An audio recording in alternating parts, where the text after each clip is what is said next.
Bom, pessoal, então vamos considerar agora, né, as relações de concentração para um sistema volume variável. Como eu falei, fase líquida, volume constante. Fase gás, via de regra, volume variável. Tá?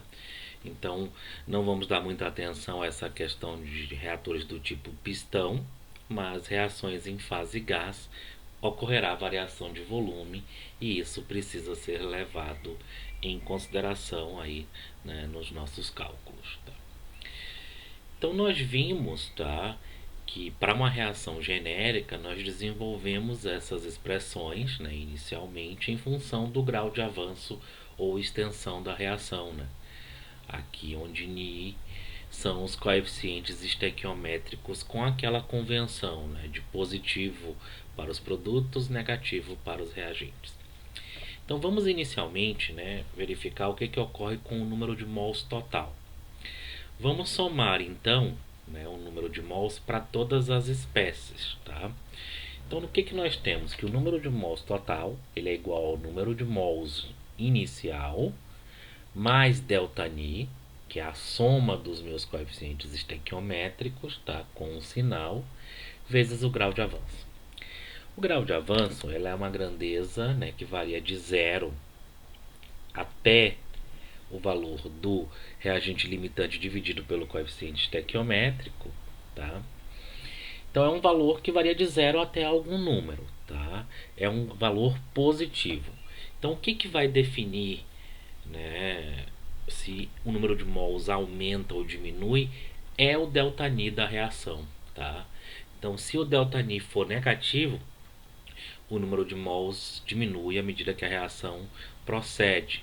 Se o número de mols, né, se o ΔNi for, né, positivo, o número de mols aumenta. Então, né, apenas para o caso em que ΔNi é igual a zero, o número de mols permanece inalterado. Mas de maneira geral, diferente da massa, tá, o número de mols não é uma propriedade, né, conservativa. Tá? O número de mols genericamente varia, podendo aumentar ou diminuir, ainda que a massa permaneça constante. Tá? Por que nós desenvolvemos essas expressões? Porque conforme a gente vai ver, o volume ele é diretamente proporcional ao número de mols. Então, se o número de mols varia, o volume ele também varia devido a essa variação do número de mols. Tá? Então, assim, vamos considerar que a nossa mistura gasosa, né, ela possa ser representada pela equação de estado de gás ideal. Tá? Caso isso não seja verdade, embora a gente vá assumir isso nessa disciplina, a gente teria o fator de compressibilidade Z, né, para fazer essa correção da não idealidade. Então, relembrando a equação de gás ideal, o produto PV, pressão volume total, tá, é igual ao número de mols, constante universal dos gases, R, vezes a temperatura absoluta. Então eu posso aplicar essa equação para um instante qualquer, ou final do meu processo reativo, e para o instante inicial, no qual eu estou indicando aqui, tá, com o subscrito zero. Então o que eu posso fazer? Né? Para relacionar o volume final com o volume inicial, eu vou dividir uma equação pela outra. Tá? E além disso, eu vou isolar V. Então o que a gente observa aqui? O volume final ele é igual ao volume inicial multiplicado por esses termos aqui. N sobre N0, P0 sobre P, T sobre T0. Então o que faz um sistema gasoso, né, variar de volume? Variações na temperatura. Tá? A gente vai ver que as reações elas liberam ou absorvem calor, fazendo com que a temperatura do meio tenda a aumentar ou diminuir. Então, de maneira genérica, variar.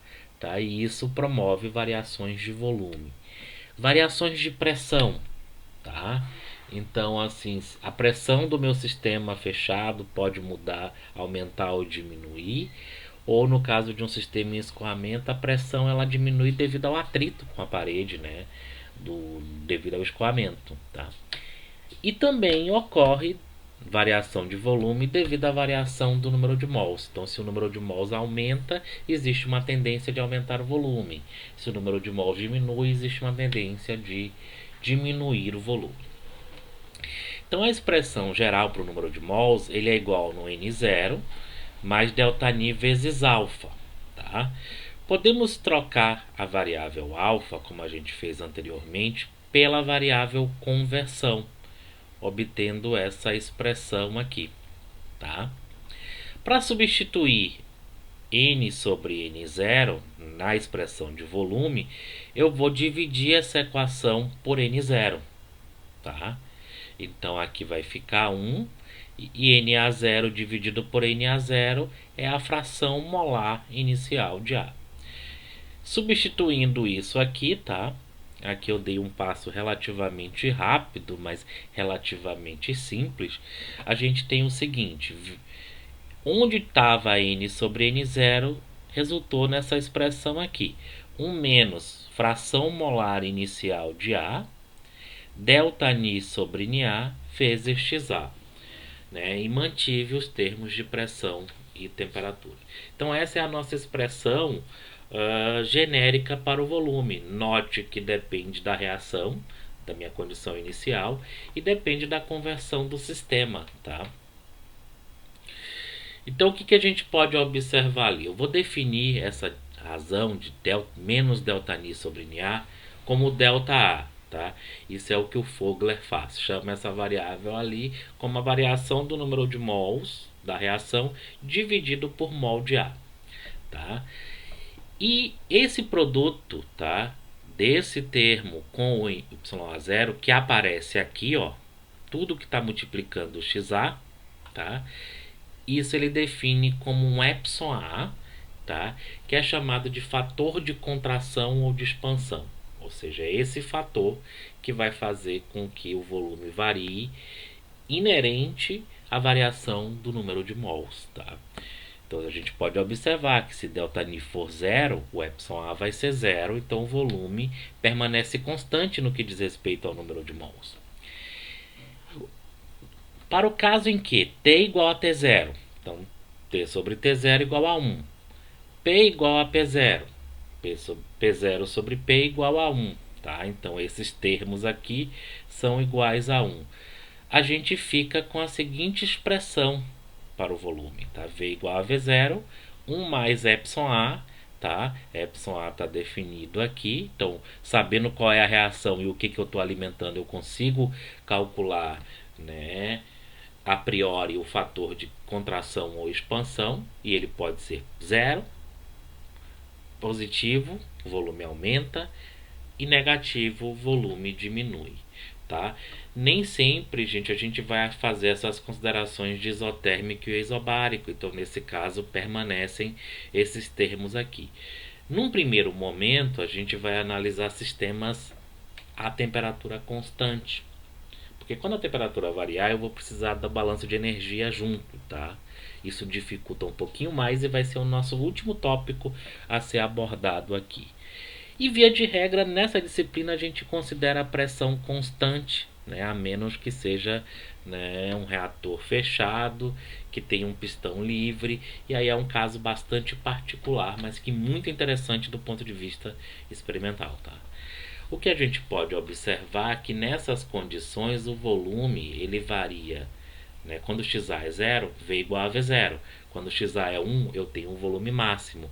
O volume ele varia linearmente com a conversão aqui. Tá? Então, tem algumas coisas que eu vou pular aqui, que é só uma discussão um pouco maior sobre o εA, e tem um pequeno exercício só para vocês entenderem como é que calcula, porque isso é um valor, né, necessário, né, para que a gente possa calcular, desenvolver as expressões de concentração. Então vocês podem dar uma olhada, porque vocês vão precisar calcular o εA, mas eu quero pular para a relação de concentração que a gente quer desenvolver. Então, partindo dessa relação de volume, tá, eu posso, da mesma forma que eu fiz para sistemas a volume constante, dividir a expressão do número de mols pelo volume dos dois lados. Tá? Então Então, do lado esquerdo eu tenho V, do lado direito eu substituí o V pela sua expressão, tá? Reconhecendo então que NI sobre V igual a CI, e NA0 sobre V0 é CA0, tá? E aí o que a gente observa? Apareceu aqui no denominador o termo 1 mais εAXA, que se deve à variação do volume devido à variação do número de mols, tá? Então essa é a expressão para concentração. Na fase líquida, né, nós temos a expressão um pouco mais simples, porque a gente não tem esse denominador aqui, ou seja, ele ocorre devido à variação do número de mols em uma reação em fase gás, tá? Então as expressões elas são um pouquinho mais complexas, tá? Né? De maneira análoga, a gente tem as expressões para sistemas a volume, sistemas contínuos, tá?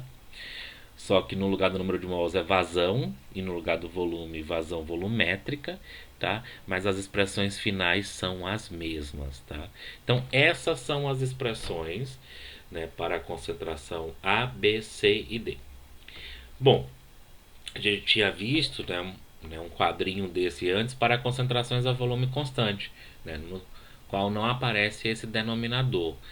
Então, assim, como eu falei, as expressões elas estão prontas na literatura, né? Então, o que vocês precisam saber é se eu uso essas ou se eu uso as para volume constante, tá? Então, assim, vocês normalmente, né, quando eu, né, fazia provas presenciais, né, eu dou essas dois conjuntos de fórmula. Agora, o aluno saber se ele vai utilizar, né?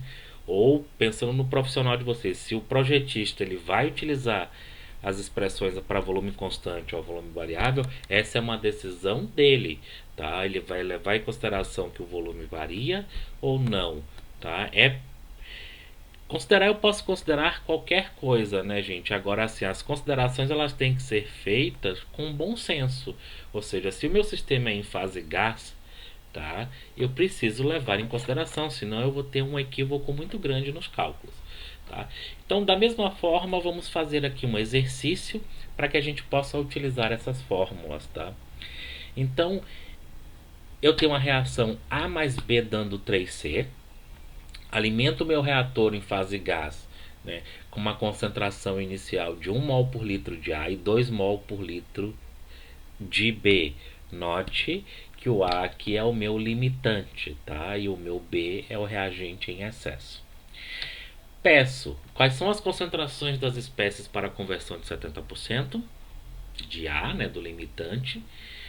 Qual é o volume final do sistema, tá? Para o item anterior, conversão de 70%, se o volume inicial era de 1 litro. Ou seja, inicialmente eu tinha uma solução de 1 litro. Qual é o volume final? Ele aumenta ou diminui? Tá? E qual é a conversão obtida quando o volume ele for de 1,3? Tá? Então a gente vai, né, resolver esses itens. Note que aqui 2 mols formam 3, ou seja, essa reação ela vai ter um ΔNI positivo, ou seja, né, o número de mols aumenta, e isso vai fazer com que o volume aumente, tá? Então, assim, para determinada reação aumenta, para outra diminui, depende da variação do número de mols. Bom, então a primeira coisa é a gente calcular, tá, o epsilon A da reação. Note que nesse caso aqui tá ΔNi dividido por NiA, que é 1, tá? Menos NiA, que é 1. Então observe que eu tenho um delta igual a 1. YA0 é a fração molar de A no início. Observe que eu não tenho o número de mols, tá? Mas eu tenho a concentração, tá? Então, assim, ela é proporcional, concentração vezes volume é número de mols. Tá? O volume é o mesmo no início para todos. Eu posso, então, calcular 1 mol dividido pela soma, que é o total. Tá? Então, eu calculo o YA0, que é 1/3. Então, esse é o meu fator, meu εA é 1/3. Aplicando as fórmulas, né, essas fórmulas aqui, tá, eu posso substituindo junto os tetas, né, que a gente já calculou anteriormente, né, para a fase líquida, tá? Eu calculo concentração, né, da espécie dividido pela concentração do limitante. Essas são as expressões para essa reação, tá? Note que a gente tem as expressões em relação às mesmas para qualquer sistema em fase gás, porém, conforme a alimentação varia e a estequiometria, as expressões finais elas são diferentes. Bom, de posse das expressões, agora basta calcular o que se pede, né? Então, XA igual a 0,7, basta substituir XA e calcular as concentrações, tá? Então, verifiquem esses cálculos aí. A concentração de A é 0,24, 1,06 de B e 1,75 ou 71 de C. Tá? Então, essa é a concentração da mistura efluente do reator. Tá? Para uma conversão diferente, basta aplicar o valor de XA e calcular as concentrações finais. Bom, o volume ele varia linearmente com a conversão, né, pela expressão V igual a V0, 1 mais εA XA. εA é 1/3. Então, substituo XA igual a 0,7 e calculo qual é o volume final. 1,23 litros. Observe que no início a gente tinha 1 litro. À medida que a reação converteu 70% do limitante, o volume, né, aumentou em 23%. Tá? Quando a conversão for máxima, tá, XA igual a 1, esse é o volume máximo, né, que eu vou ter do meu sistema, né, que é quando o limitante converte 100%. Então, o máximo que eu vou alcançar é 1,33. Para o item 3, eu pergunto qual é a conversão para V igual a 1,3 litros. Tá? Então, eu substituo V igual a 1,3 na expressão de V, tá? E calculo, então, isolo XA. Tá? Uma álgebra bem simples aqui. E aí, observe que XA é igual a 0,9. Né? Note que se eu colocar um volume acima de 1,33, né, tipo 1,5, a conversão vai dar maior do que 1, porque é fisicamente impossível alcançar esse volume. Tá? Então, o que é interessante notar? Que se eu medir o volume, né, eu consigo estimar o valor de XA e a concentração. Por quê? Né? Para medir a concentração da solução que sai do reator, eu posso fazer isso utilizando métodos analíticos. Só que quem trabalha em laboratório sabe que métodos analíticos, né, eles são, né, não é tão simples, é um equipamento caro que você precisa, um cromatógrafo, um espectrofotômetro, e aí é um método, né, um pouco mais trabalhoso. Medir volume é muito fácil, tá? Alternativamente, né, a gente faz reações em laboratório, né, para coletar dados de reação, fazendo variar a pressão, mantendo o volume constante. Então, medir a pressão também é muito fácil, né? Eu não preciso simplesmente acoplar ali, né, um medidor de pressão, tá? E aí eu consigo monitorar a reação a partir da medida de pressão. Então, a gente vai ver mais para frente, né, na análise cinética, que é bastante comum a gente levantar dados de laboratório medindo a pressão e estimando qual é a concentração da espécie a partir da medida de pressão, tá? Então, assim, pessoal, né, a gente vai parar por aqui hoje, tá?